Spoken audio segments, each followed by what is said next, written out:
SP साहब जो होते हैं वे ट्रक ड्राइवर बनकर एक होटल जाते हैं और वहाँ पर जाकर कहते हैं कि क्या मुझे एक रूम मिल सकता है। तो वहाँ का स्टाफ जो होता है वो बोलता है कि सर मिल जाएगा, आपको कितनी रूम चाहिए, एक रूम या दो रूम, आप अकेले आए हैं या फिर कोई और भी आपके साथ है।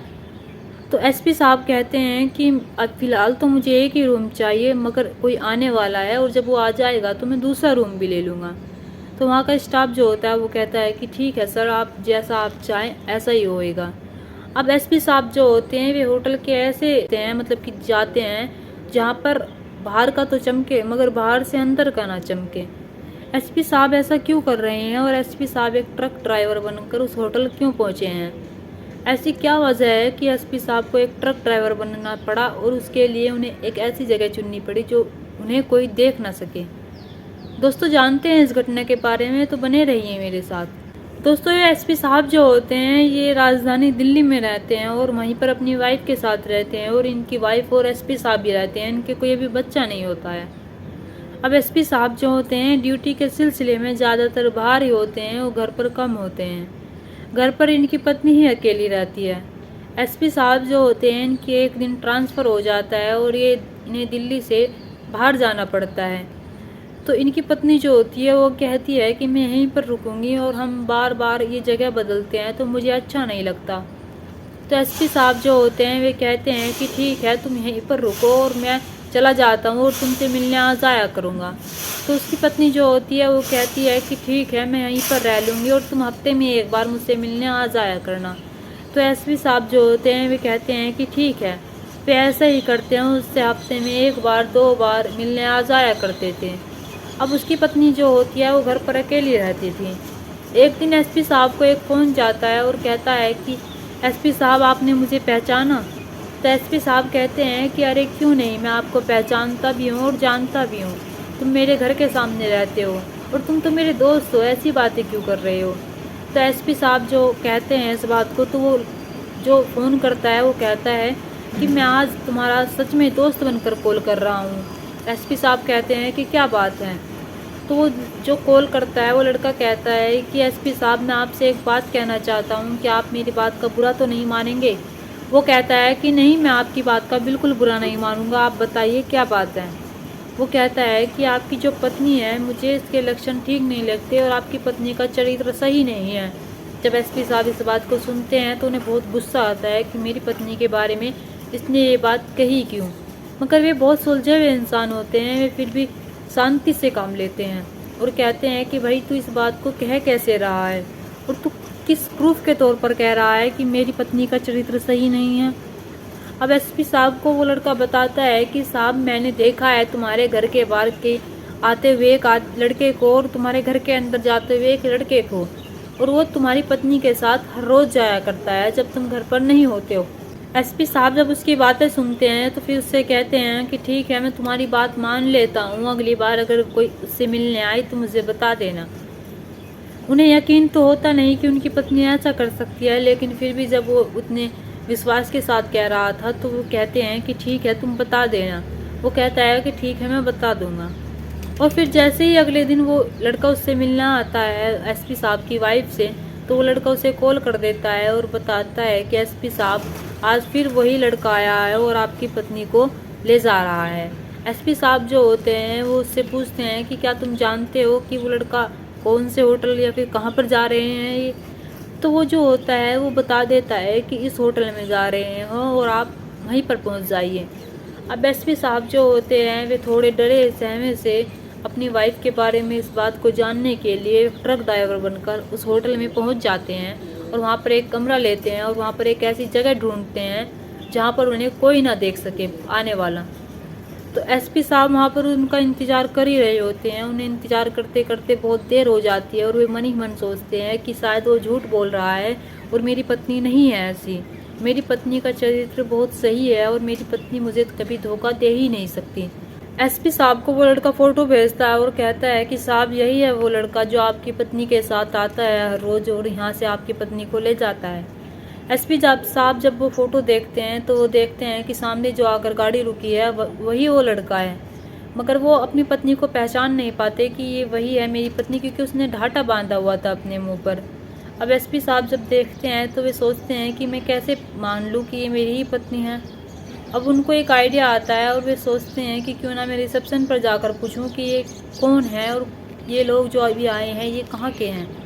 एसपी साहब उन्हें पहले इंतज़ार करते हैं, देखते हैं कि वे क्या करते हैं। वे एक रूम लेते हैं और वे एक रूम में चले जाते हैं और जो कुछ समय 2-3 घंटे बीतने के बाद वे दोनों वापस चले जाते हैं। एसपी साहब जो होते हैं उन दोनों का फ़ोटो ले लेते हैं और अब प्रूफ के तौर पर। अब एसपी साहब नीचे जाते हैं रिसेप्शन पर और पूछते हैं कि क्या तुम मुझे बता सकते हो जो ये अभी गए हैं ये दोनों कौन थे। वहाँ का जो स्टाफ होता है वो कहता है कि साहब हम तुम्हें नहीं बता सकते क्योंकि हम ये हमारे रूल के खिलाफ है, हम किसी की पहचान ऐसे ही नहीं बता सकते। अब एसपी साहब जो होते हैं वे अपना आईडी कार्ड दिखाते हैं और कहते हैं कि मैं एसपी हूँ, क्या तुम मुझे नहीं बताओगे। तो वहाँ का स्टाफ जो होता है वो बता देता है और वे एक आधार कार्ड रखते हैं और एंट्री भी कर रखते हैं अपने रजिस्टर में। तो जब वे आधार कार्ड दिखाते हैं तो वो हैरान हो जाता है कि वही उसकी वाइफ है, मगर वो ऐसा मुझे धोखा क्यों दे रही है। अब एसपी साहब कुछ समय बाद अपने घर जाते हैं तो देखते हैं कि उसकी वाइफ वहीं पर है और एसपी साहब से कहती है कि तुम आ गई, मैं तुम्हारा ही इंतज़ार कर रही थी। अब एसपी साहब जो होते हैं वे कहते हैं कि तुम बाहर गई थी, तो वो इनकार कर देती है कि मैं बाहर गई नहीं, तुम्हें कौन बता रहा है। अब एसपी साहब को तो सब कुछ पता ही था। वो फिर फ़ोटो दिखाते हैं। जब फ़ोटो दिखाते हैं तो उसकी पत्नी की जो नज़रें होती हैं वे शर्म से झुक जाती हैं और कहती है कि मैं आज के बाद ऐसा नहीं करूँगी, मुझसे गलती हो गई, मुझे माफ़ कर दो। अब एसपी साहब जो होते हैं वे कहते हैं कि तुम ये बताओ क्या तुम यही हो या फिर कोई और है। तो वो जो बताती है वो कहती है कि हाँ मैं यही हूँ, मैं ही गई थी उसके साथ। एसपी साहब जो होते हैं वे चुपचाप बैठ जाते हैं, उनको कुछ कहने के लिए बातें नहीं होती और वे उसे कुछ कहते भी नहीं हैं। जब ये बात देखती है उसकी पत्नी तो वो और ज़्यादा दुखी हो जाती है और कहती है कि मुझसे गलती हो गई, मैं आज के बाद ऐसा नहीं करूँगी। अब एसपी साहब जो होते हैं वे कुछ और सोचते हैं, जो उसकी वाइफ को कुछ पता ही नहीं होता कि एसपी साहब अब करने वाले क्या हैं। अब उसकी वाइफ जो होती है वो कहती है कि तुम तो अपने काम के सिलसिले में बाहर रहते थे, तो मुझे उससे प्यार हो गया और मैं अकेली रहती थी। अब एसपी साहब उससे एक बात कहते हैं कि मैंने तुम्हें कहा था ना कि तुम मेरे साथ चलो, मगर तुमने तो इनकार कर दिया था। अब एसपी साहब जो होते हैं वे कहते हैं कि उसे कॉल करो और बुलाओ यहाँ पर। अब वो लड़की जो और उसकी वाइफ जो होती है वो कॉल करती है, उस लड़के को वहाँ घर पर बुला लेती है कि आ जाओ मेरे घर पर, मेरा हस्बैंड नहीं है और हम मिलेंगे, कुछ बातें करेंगे बैठकर। अब वो लड़का जो होता है वो आ जाता है, लेकिन वो बाहर से समझ जाता है कि एसपी साहब यहीं पर हैं, लेकिन फिर भी वो डरा हुआ अंदर आ जाता है। एसपी साहब उसे बैठाते हैं और अपनी पत्नी से कहते हैं कि 3 कप चाय बना कर लेकर आओ। जैसे वो चाय बना कर लेकर आती है और मेज़ पर रखती है तो वो लड़का नहीं उठाता, वो सोचता है कि कुछ इन्होंने इसमें मिला रखा होगा।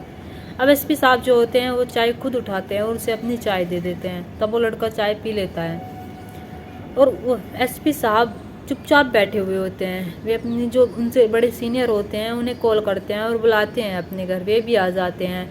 अब एसपी साहब वकील को फ़ोन करते हैं, वकील भी घर आ जाते हैं। उसकी पत्नी को समझ में ही नहीं आ रहा था ये एसपी साहब अब करने क्या वाले हैं, ये सीनियर को क्यों बुला रहे हैं, वकील को क्यों बुला रहे हैं। अब एसपी साहब जो करने वाले थे किसी को भी इस बात की भनक नहीं थी, कोई भी नहीं जानता था, यहाँ तक कि उसके सीनियर भी नहीं जानते थे, उसका वकील भी नहीं जानता था कि एसपी साहब आखिर करवाने क्या वाले हैं। अब उसकी पत्नी खड़ी हुई देखती रहती है और एसपी साहब जब कहते हैं कि मुझे मेरी वाइफ से तलाक चाहिए, तो सब उसके मुंह को देखते रह जाते हैं और कहते हैं कि ऐसी क्या वजह हुई। तो एसपी साहब कहते हैं कि मेरी पत्नी मुझसे नहीं किसी और से प्यार करती है और जो मेरे सामने लड़का बैठा हुआ है साहब इससे प्यार करती है। अब जब इस बात को उसके सीनियर देखते हैं और वकील सुनता है, उनके मन में जो होता है एक दुखन पैदा होती है। वे सोचते हैं कि ये शरीफ और अच्छे इंसान है, इनकी पत्नी इनके साथ ऐसा कैसे कर सकती है। उसकी जो पत्नी खड़ी हुई होती है वो उसके पैरों में लौट जाती है और कहती है कि अब के मुझे माफ़ कर दो, मैं अगली बार ऐसा नहीं करूँगी, मुझे नहीं करना, मैं नहीं करना चाहती इससे शादी। अब एसपी साहब कहते हैं कि तुम खुश रहो, मैं तुम्हारी खुशी की खातिर ही ऐसा कर रहा हूँ। अब एसपी साहब जो होते हैं उसे तलाक दे देते हैं और कुछ दिनों बाद उसकी शादी करवा देते हैं। अब जब वो शादी करती है तो वो उसके घर जाती है। वो जो लड़का होता है उसके तो खाने के लाले पड़े हुए थे, क्योंकि उसका अपना ही पेट भरना भारी हो रहा था। वो एक जो डिलीवरी की गाड़ी होती है उसे चलाया करता था, वो अपना ही पेट पालना मुश्किल हो रहा था, तो उसके अब छाती पर उसकी वाइफ भी आ गई थी। अब वो सोचता है कि मैं क्या करूँ, मुझे इसका भी पेट भरना है। अब वे कुछ दिन तो सही रहते हैं और कुछ दिन बाद उनके पास बहुत तंगी आ जाती है और बहुत परेशान हो जाती है। अब एसपी साहब की जो पत्नी होती है वो सोचती है मन ही मन कि मैं कितनी परेशान हूँ, मैं कैसे रानियों की तरह एसपी साहब के साथ रहती थी और इस लड़के के साथ मैं आकर नौकरानी बन चुकी हूँ। मैंने ऐसा क्यों किया, मैंने उनके साथ धोखा क्यों किया। अब वो अपनी किस्मत को रोती है। और जो एसपी साहब होते हैं उन्होंने भी कुछ महीने बाद एक शादी कर ली एक सुलझी और अच्छी लड़की से। अब ये दोनों एक साथ बहुत खुश हैं एसपी साहब और वो लड़की। जो वो लड़की है उसके एसपी साहब की पत्नी होती है, वो बहुत परेशान होती है, वो भी काम करने लगती है और अपनी किस्मत को कोसने लगती है। दोस्तों ये घटना जो है ये सच्ची है, मगर इसमें हम नाम नहीं बता सकते। दोस्तों इस कहानी को सुनने के बाद आपको क्या लगता है, क्या एसपी साहब के साथ उसकी पत्नी ने सही किया था? क्या एसपी साहब ने सही किया था अपनी पत्नी की किसी और के साथ शादी करा के? आपको क्या लगता है?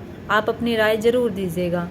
दोस्तों इस घटना को सुनाने का उद्देश्य, मेरा मकसद आपका दिल दुखाना नहीं था, आपको जागरूक करना था और आपको सचेत करना था कि आप खुश रहे और अपने परिवार के साथ हैप्पी रहे।